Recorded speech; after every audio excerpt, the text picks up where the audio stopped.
Pinangunahan ng pagpupulong ng Philippine Disaster Risk Reduction and Management Office PDRRMO Bataan, katuwang ang Municipal Disaster Risk Reduction and Management Office o MDRRMO sa pamumuno ni Catherine M. Montemayor. Kasama rin sa aktibidad ng Philippine National Police o PNP sa pangunguna ni Police Lieutenant Colonel Nestor Chavez, DPDA, mga kinatawan mula sa iba't ibang LGUs, BFB tinulupihan at mga pangunahing ospital sa lalawigan. Tinalakay sa pulong ang iba't ibang estratehiya para sa earthquake preparedness, emergency response planning at hospital coordination. Layunin nito na matiyak ang mabilis, organisado at epektibong pagtugon ng mga ospital sa ahensya sa oras ng sakuna.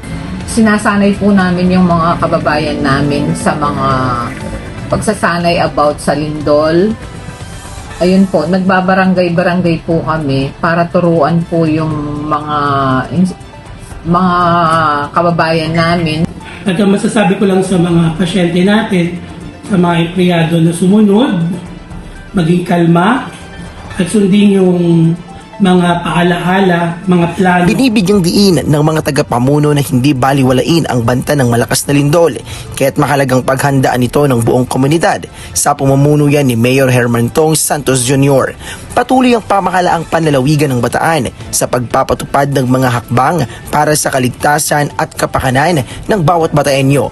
Isang komunidad na handa, nagkakaisa at matatag sa harap ng anumang hamon sa buhay. Para sa RTV News, Jim Rosario, Rumaragasa at may pusong pagbabalita.